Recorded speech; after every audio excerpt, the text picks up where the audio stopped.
Hi hello ನಮಸ್ಕಾರ ಸ್ನೇಹಿತರೆ. ಗೌರಿ ಕಲ್ಯಾಣ ಸೀರಿಯಲ್ನ ಇವತ್ತಿನ ಸಂಚಿಕೆಯಲ್ಲಿ ಏನಾಗುತ್ತೆ ಅನ್ನೋದನ್ನ ನೋಡೋಣ.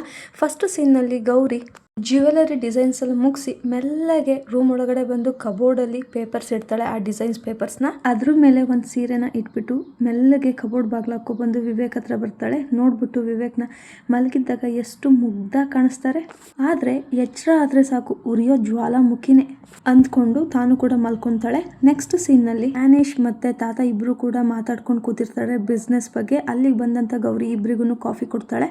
ಆಗ ತಾತ, ನೀನು ಒಂದು ಅರ್ಜೆಂಟಾಗಿ ಕೆಲಸ ಮಾಡಬೇಕಲ್ಲಮ್ಮ ಅಂತ ಹೇಳಿದಾಗ, ಹೇಳಿ ತಾತ ಅಂತ ಹೇಳಿದಾಗ, ತಾತ Alankar group of companies files details ಅರ್ಜೆಂಟಾಗಿ ನನಗೆ ಬೇಕು.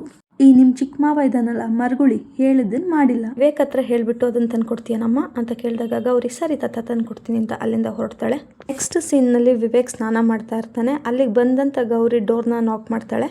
ಆಗ ವಿವೇಕು ಯಾರು ಅಂತ ಕೇಳಿದ್ರೆ ಗೌರಿ ನಾನು ಅಂತಾಳೆ. ಆಗ ವಿವೇಕು ಏನು ಅಂತ ಕೇಳಿದ್ರೆ ಗೌರಿ ಬೇಕು ಅಂತ ಹೇಳ್ತಾಳೆ. ಆಗ ಮತ್ತೆ ವಿವೇಕು ಏನು ಅಂತ ಕೇಳ್ತಾನೆ. ಅದೇ ಏನೋ ಬೇಕು ಅಂತ ಹೇಳಿದಾಗ ವಿವೇಕು ಬೆಳಬೆಳಗಡೆ ಸುಮ್ಮನೆ ಆಟ ಆಡ್ಬೇಡ, ಏನು ಬೇಕು ಕರೆಕ್ಟಾಗಿ ಮಾತಾಡು ಅಂತ ಹೇಳಿದಾಗ ಗೌರಿ ಅಬ್ಬಾ ಏನು ಸಿಟ್ಟು, ಅಲಂಕಾರ್ ಗ್ರೂಪ್ಸ್ ಫೈಲ್ ಬೇಕಂತೆ ತಾತ ಕೇಳಿದ್ರು ಅಂತ ಹೇಳಿದಾಗ ವಿವೇಕು ಹೌದಾ ಕೊಡ್ತೀನಿರು, ಸರಿ ನೀನೊಂದು ಕೆಲಸ ಮಾಡು ಅಂತ ಹೇಳಿದಾಗ ಗೌರಿ ಏನು ಸರ್ ಬೆನ್ನುಜ್ಬೇಕಾ, ಬಾಗ್ಲು ತೆಗೀರಿ ಅಂತ ಹೇಳ್ತಾಳೆ. ಆಗ ವಿವೇಕು ಎಕ್ಸೈಟ್ ಆಗಬೇಡ, ನಾನು ನಿನ್ನ ಬೆನ್ನುಜ್ಜಕ್ಕೆ ಕರಿತಾ ಇಲ್ಲ, ಟವಲ್ ಮರ್ತು ಬಂದಿದ್ದೀನಿ ಟವಲ್ ಕೊಡು ಅಂತ ಹೇಳ್ತಾನೆ. ಆಗ ಗೌರಿ ಇದ್ಯಾ ನ್ಯಾಯ ಸರ್, ಯುದ್ಧಕ್ಕೆ ಹೋದವ್ರು ಯಾರಾದರೂ ಕತ್ತಿ ಮರ್ತೋಗ್ತಾರಾ ಅಂದಾಗ ವಿವೇಕು ಮೊದಲು ಹೇಳಿದ ಕೆಲಸ ಮಾಡು ಅಂತ ಹೇಳಿದಾಗ ಗೌರಿ ಈಗ ಹೇಗಿದ್ರು ಟವಲ್ ಇಲ್ವಲ್ಲ, ನಾನೇ ಟವಲ್ ಆಗ್ಲಾ ಅಂದಾಗ ವಿವೇಕು ಅತ್ಯಾಗಾಡ್ಬೇಡ ಸುಮ್ಮನೆ ಟವಲ್ ಕೊಡು ಅಂತ ಹೇಳ್ತಾನೆ. ಗೌರಿ ಟವಲ್ ಎತ್ಕೊಬಂದ್ಬಿಟ್ಟು ಸ್ವಲ್ಪ ಬಾಗ್ಲು ತೆಗಿತೀರಾ ಅಂತ ಹೇಳಿದಾಗ ವಿವೇಕ್ ಬಾಗ್ಲು ತೆಗೆದ್ಬಿಟ್ಟು ಕೈನ ಆಚೆ ಹಿಡಿದು ಕೊಡು ಅಂತ ಕೇಳ್ತಾನೆ. ಆಗ ಗೌರಿ ತಂದಿರೋ ಅಂಥ ಟವಲ್ನ ಹೆಗ್ಲ ಮೇಲೆ ಹಾಕೊಂಡು ತನ್ನ ಸೆರಗ್ ತೆಗೆದ್ಬಿಟ್ಟು ತಗೊಳ್ಳಿ ಅಂತ ಕೊಡ್ತಾಳೆ. ಅವನಿನ್ನ ನೋಡಿರೋದಿಲ್ವಲ್ಲ, ಸೊ ಎಲ್ಲಿ ಸಿಗ್ತಾನೆ ಇಲ್ಲ ಅಂತ ಹೇಳ್ಬೇಕಾದ್ರೆ ಗೌರಿ ಮೇಲ್ ನೋಡಿ ಅಂತ ಹೇಳ್ತಿರ್ತಾಳೆ. ಸ್ವಲ್ಪ ಕೆಳಗಡೆ ಮತ್ತೆ ಇಲ್ಲೇ ಪಕ್ಕದಲ್ಲಿ ಇದೆಯಲ್ಲ ಅಂತ ಹೇಳ್ತಿರ್ತಾಳೆ. ಆಗ ವಿವೇಕು ಸುಮ್ಮನೆ ಆಟ ಆಡಿಸ್ತಲೇ ಟವಲ್ ಕೊಡು ಅಂತ ಹೇಳ್ತಿರ್ತಾನೆ. ಆಗ ಇಲ್ಲಿದೆ ಅಲ್ಲಿದೆ ಅಂತ ಆಟ ಆಡಿಸ್ಬೇಕಾದ್ರೆ ಆಕ್ಸಿಡೆಂಟಲ್ಲಿ ಅವಳು ಸೆರಗನ್ನ ಇಟ್ಕೊಂಡು ಒಳಗಡೆ ಹೇಳ್ಕೊಬಿಡ್ತಾನೆ. ಗೌರಿ ಅವನ್ನ ನೋಡ್ಬಿಟ್ಟು ಕಿರ್ಚ್ಕೊಂಡ್ಬಿಡ್ತಾಳೆ. ವಿವೇಕು ಸಡನ್ನಾಗಿ ಬಾಗ್ಲಾಕಿದ ತಕ್ಷಣ ಗೌರಿ ಹೊರಗಡೆ ಬರ್ತಾಳೆ, ಬಟ್ ಅವಳು ಸೆರಗ್ ಮಾತ್ರ ಸಿಗಾಕೊಳ್ಳುತ್ತೆ ಡೋರ್ನಲ್ಲಿ. ಅದು ನಿನ್ನ ನೋಡಿರಲ್ಲ ವಿವೇಕು, ಟವಲ್ನ ಎತ್ಕೊಂಡ್ಬಿಟ್ಟು ಯಪ್ಪ ಈ ಪುಣ್ಯವತಿ ಸರಿ ಇಲ್ಲ ಅನ್ಕೊಂತ ಟವಲ್ ಸುತ್ಕೊಂತಾನೆ ಸೊಂಟಕ್ಕೆ. ನೆಕ್ಸ್ಟ್ ಗೌರಿ ಅಲ್ಲಿಂದ ಹೊರಡಕ್ಕೆ ಅಂತ ನೋಡ್ತಾಳೆ, ಬಟ್ ಹೋಗ್ಲಿಕ್ಕಾಗಲ್ಲ. ಹಿಂತಿರುಗಿ ನೋಡಿದಾಗ ಸೆರಗು ಡೋರ್ಗೆ ಸಿಗಾಕೊಂಡಿರುತ್ತೆ. ಬಟ್ ಗೌರಿ ವಿವೇಕ್ ತನ್ನ ಸೆರಗಿಟ್ಕೊಂಡಿದ್ದಾನೆ ಅಂತ ತಪ್ಪಾಗಿ ತಿಳ್ಕೊಂಡು ಬಿಡಿ ಅಂತ ಹೇಳ್ತಿರ್ತಾಳೆ. ಆಗ ವಿವೇಕ್ ಸೆರಗು ಡೋರ್ಗೆ ಸಿಗಾಕೊಂಡಿರೋದು ನೋಡ್ಬಿಟ್ಟು ನಾನೇ ನೀನ್ ಸೀರೆ ಹಿಡ್ಕೊಂಡಿಲ್ಲ ಅಂದಾಗ ಗೌರಿ ಸರಿ ಆಯ್ತು ಲಾಕ್ ಓಪನ್ ಮಾಡಿ ಅಂದಾಗ ಸರಿ ಆಯ್ತು ಡೋರ್ ಓಪನ್ ಮಾಡ್ಲಿಕ್ಕಿಂತ ಹೋಗ್ತಾನೆ. ಅಷ್ಟರಲ್ಲಿ ಏನೋ ಯೋಚನೆ ಮಾಡ್ಬಿಟ್ಟು ಆಗ ಬಿಡಲ್ಲ ಪುಣ್ಯವತಿ, ಯಾಕೆ ಬಿಡ್ಬೇಕು ಹೇಳು, ಅವತ್ತು ಬ್ರಹ್ಮಗಂಟ ಹಾಕ್ದಾಗ ವಾಶ್ರೂಮ್ಗೆ ಹೋದಾಗ ಎಷ್ಟು ಆಟ ಆಡಿಸ್ತೆ ಹೇಳು, ಅವತ್ತು ನಾನು ಸ್ನಾನ ಮಾಡ್ತಾ ಇರ್ಬೇಕಾದ್ರೆ ನೀರು ಸ್ಟಾಪ್ ಆದಾಗ ಒಂದು ಬಕೆಟ್ ನೀರು ತಂದು ಕೊಡದೆ ಕಾಟ ಕೊಟ್ಟಿದ್ದಾರು ನೀನೇ, ಅವತ್ತೆಲ್ಲ ನಿನ್ ಟರ್ನ್ ಇತ್ತು ಅದಕ್ಕೆ ಆಟ ಆಡಿಸ್ದೆ, ಈ ಸಾರಿ ನನ್ನ ಟರ್ನ್ ಪುಣ್ಯವತಿ, ಇವತ್ತ ನೀನು ಹೀಗೆ ಲಾಕ್ ಆಗಿರ್ಬೇಕು ಅಂತ ಹೇಳ್ತಾನೆ. ಆಗ ಗೌರಿ ಈ ತುಂಟಾಟ ನಿಮ್ಗೆ ಸೂಟ್ ಆಗಲ್ಲ ಬಿಡಿ ಅಂತ ಹೇಳ್ಬಿಟ್ಟು ಸೆರಗನ್ನ ಹೇಳ್ಕೊಳಕ್ ಹೋಗ್ತಾಳೆ. ಆಗ ವಿವೇಕ್ ಅಂದೆ ನೋಡು ದಾರಿಗೆ ಅಂತ ಹೇಳ್ತಾನೆ. ಆಗ ಗೌರಿ ಬಿಡ್ರಿ ತಾತ ಕಾಯ್ತಾ ಇದಾರೆ ಕೆಳಗಡೆ ಬಿಡಿ ಅಂತ ಹೇಳಿದಾಗ ವಿವೇಕು ನನ್ ವ್ಯಕ್ತಿತ್ವದ ಬಗ್ಗೆ ನೀನ್ ಮಾತಾಡ್ತಾ ಇದೀಯಲ್ವಾ, ನೀನ್ ಕೊಡ್ತಾ ಇರೋ ಕಾಟಕ್ಕೆ ನನ್ ಕ್ಯಾರೆಕ್ಟರ್ ನಾನೇ ಮರೆಯೋ ಹಾಗಾಗಿದೆ, ಸರಿ ಆಯ್ತು ಬಿಡಿ ಇವಾಗ ಅಂತ ಹೇಳಿದಾಗ ವಿವೇಕು ಬಿಡಲ್ಲ ಅಂತ ಹೇಳ್ತಾನೆ. ಸರಿ ಆಯ್ತು ಇನ್ನೊಂದ್ಸಲ ಮಾಡಲ್ಲ ಪ್ಲೀಸ್ ಬಿಡಿ ಇವಾಗ ಅಂತ ಹೇಳಿದಾಗ ವಿವೇಕು ಬಿಡಲ್ಲ ಅಂತಾನೆ ಇರ್ತಾನೆ. ಅಷ್ಟರಲ್ಲಿ ಜ್ಞಾನೇಶು ರೂಮ್ ಒಳಗಡೆ ಬರ್ತಾನೆ. ಅಲ್ಲಮ್ಮ ಗೌರಿ, ಅಪ್ಪಾಜಿ ನೋಡಿದ್ರೆ ಆ ಫೈಲ್ ಕೇಳಿದ್ರೆ ತಾನೆ, ನೀನ್ ನೋಡಿದ್ರೆ ಇಲ್ಲೇನ್ ಮಾಡ್ತಾ ಇದೀಯಾ ಅಂತ ಹೇಳಿದಾಗ ಗೌರಿ ಒಂದೇ ಒಂದು ನಿಮಿಷ ಮಾವ ತಂದ್ಕೊಡ್ತೀನಿ ಅಂತ ಹೇಳಿದಾಗ ಜ್ಞಾನೇಶು ನೀನೇನ್ ಬರೋದು ಬೇಡಮ್ಮ ಪರವಾಗಿಲ್ಲ, ಎಲ್ಲಿದೆ ಅಂತ ಹೇಳು ನಾನೇ ತಗೊಳ್ತೀನಿ ಅಂತ ಹೇಳಿದಾಗ ಅಲ್ಲೇ ಟೇಬಲ್ ಮೇಲಿದೆ ಮಾವ ಅಂತ ಹೇಳಿದಾಗ ಜ್ಞಾನೇಶು ಸರಿ ನಮ್ಮ ಅಂತ ತಗೊಂಡು ಅಲ್ಲಿಂದ ಹೊರಡ್ತಾರೆ. ಅಲ್ಲ ಒಂದೊಂದ್ಸಲಿ ಈ ಮನೆಯಲ್ಲಿ ತುಂಬ ಜಾಸ್ತಿ ಮರ್ಯಾದೆ ಕೊಟ್ಬಿಡ್ತಾರೆ, ಒಂದೊಂದ್ಸಲಿ ಕೊಡೋದೇ ಇಲ್ಲ ಅಂತ ಹೇಳ್ಕೊಂಡು ಜ್ಞಾನೇಶ್ ಅಲ್ಲಿಂದ ಹೋಗೋದು.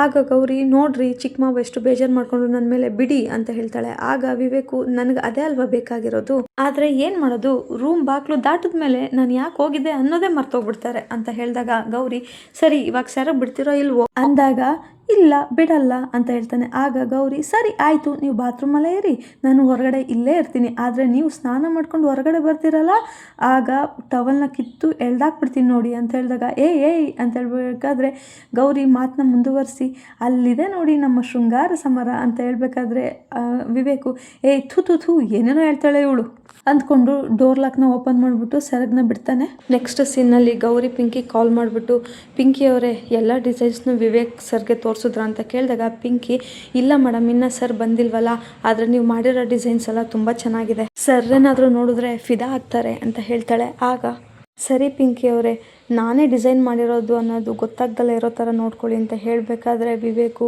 ಆಫೀಸಿಗೆ ಬರ್ತಾನೆ.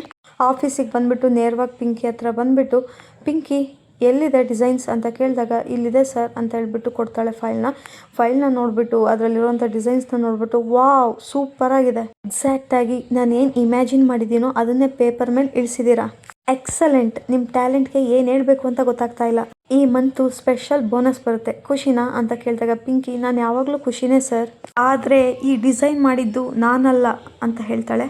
ಆಗ ವಿವೇಕ್ ವಾಟ್ ನೀವಲ್ವಾ ಮತ್ತಿನ್ಯಾರು ಮಾಡಿದ್ದು ಅಂತ ಕೇಳಿದಾಗ ಸರ್ ಅದು ಲಾಸ್ಟ್ ಟೈಮ್ ಡಿಸೈನ್ ಮಾಡಿದಾಗ ನಿಮಗೆ ಯಾರಾದರೂ ಬೇಕು ಅಂತಂದರೆ ನೀವು ಹೈಯರ್ ಮಾಡ್ಕೊಂತ ಹೇಳಿದ್ರಲ್ಲ ಸರ್, ಹಾಗಾಗಿ ಬೇರೆಯವ್ರನ್ನ ಹೈಯರ್ ಮಾಡ್ಕೊಂಡೆ ಅಂತ ಹೇಳ್ತಾಳೆ.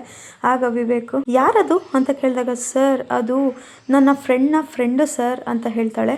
ಆಗ ವಿವೇಕ್ ವಾವ್ ಎಂಥ ಮ್ಯಾಜಿಕಲ್ ಬೆರಳುಗಳು ಅವ್ರದ್ದು, ಪಿಂಕಿ ನೀವೊಂದು ಕೆಲಸ ಮಾಡಿ ಆ ಮ್ಯಾಜಿಕಲ್ ಡಿಸೈನರ್ನ ಆಫೀಸಿಗೆ ಕರೆಸಿ, ನಾನು ಅವ್ರನ್ನ ಪರ್ಸ್ನಲಾಗಿ ಮೀಟ್ ಮಾಡಬೇಕು, ಸಾಧ್ಯ ಆದರೆ ಇವತ್ತೇ ಆ್ಯಂಡ್ ಈಗಲೇ ಅಂತ ಹೇಳಿದಾಗ ಪಿಂಕಿ ಸರ್ ಅದು ಆಗಲ್ಲ ಸರ್, ಅವರಿಗೆ ಮದುವೆ ಆಗಿದೆ, ತುಂಬ ರಿಸ್ಟ್ರಿಕ್ಷನ್ಸ್ ಇದೆ, ಮನೆಯಲ್ಲೆಲ್ಲ ಆಫೀಸಿಗೆ ಬಂದು ಕೆಲಸ ಮಾಡಲಿಕ್ಕೆ ಒಪ್ಪಲ್ಲ ಸರ್, ಎಸ್ಪೆಷಲಿ ಅವ್ರ ಗಂಡ ಅಂದಾಗ ವಿವೇಕ್ ವಾಟ್ ಅಂತ ಅದ್ಭುತ ಕಲೆ ಇರೋವಂಥ ಹುಡುಗಿನ 4 ಗೋಡೆಗಳ ಮಧ್ಯೆ ಕೂಡಾಕಿರುವಂಥ ಫೂಲಿಶ್ ಗಂಡ ಯಾರು ಪಿಂಕಿ, ವಾಟ್ ಆ್ಯನ್ ಈಡಿಯಟ್, ಆ ಮನುಷ್ಯನಿಗೆ ಆ ಕಲೆ ಬೆಲೆನೇ ಗೊತ್ತಿಲ್ಲ, ಇವತ್ತಿನ ಕಾಲದಲ್ಲೂ ರಿಸ್ಟ್ರಿಕ್ಷನ್ಸ್ ಹಾಕುವಂಥ ಫೂಲಿಶ್ ಗಂಡನ ನಾನು ನೋಡೇ ಇಲ್ಲ, ಅವರು ಕೆಟ್ಟು ಗಂಡ ಅಲ್ಲ ಸರ್, ಸ್ವಲ್ಪ ಕೋಪ ಜಾಸ್ತಿ ಅಂತ ಹೇಳ್ತಾಳೆ.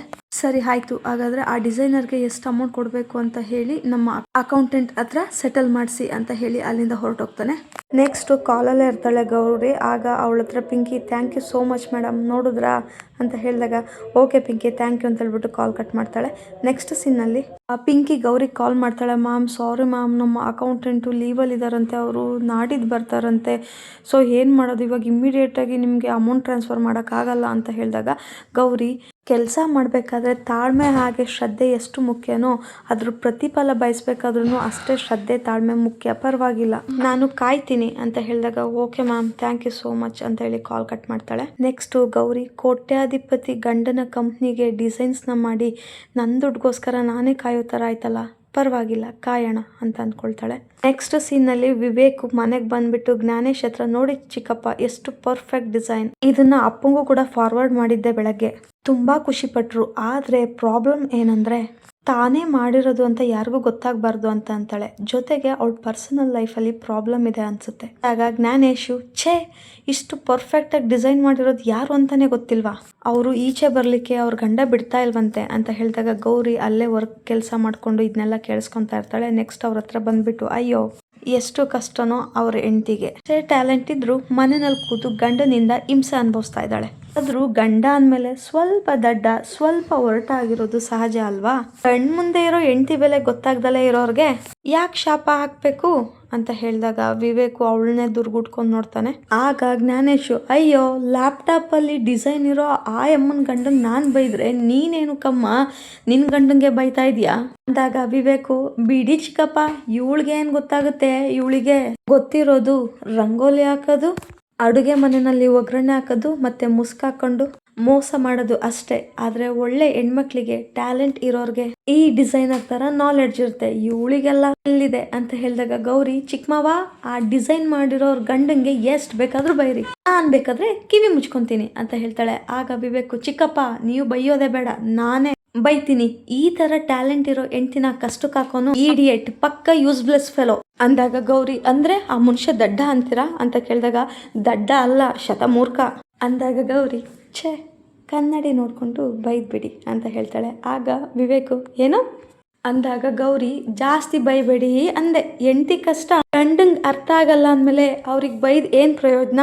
ಅಂದಾಗ ಜ್ಞಾನೇಶು ಅವಳ್ಯಾರೋ ಹೆಂಡತಿ ಯಾರೋ ಗಂಡ, ಅವರಿಬ್ರಿಗೋಸ್ಕರ ನೀವ್ಯಾಕೆ ಜಗಳ ಆಡ್ತಿದ್ದೀರಾ ಅಂತ ಕೇಳ್ತಾನೆ. ಇಲ್ಲಿಗೆ ಇವತ್ತಿನ ಸಂಚಿಕೆ ಮುಕ್ತಾಯ ಆಗುತ್ತೆ. ಈ ಒಂದು ವಿಡಿಯೋ ತಮಗೆಲ್ಲ ಇಷ್ಟ ಆಗಿದ್ದಲ್ಲಿ ದಯವಿಟ್ಟು ಯೂಟ್ಯೂಬ್ ಚಾನಲ್ನ ಸಬ್ಸ್ಕ್ರೈಬ್ ಮಾಡ್ಕೊಳ್ಳೋದ್ರ ಮುಖಾಂತರ ಸಪೋರ್ಟ್ ಮಾಡಿ ಅಂತ ಕೇಳ್ಕೊತೀನಿ. ನಿಮ್ಮ ಒಂದು ಆ ಸಬ್ಸ್ಕ್ರೈಬ್ ಆಗುವಂಥದ್ದು ನನಗೆ ಪಾಸಿಟಿವ್ ಆಗಿ ಇನ್ಫ್ಲುಯೆನ್ಸ್ ಮಾಡುತ್ತೆ. So thank you.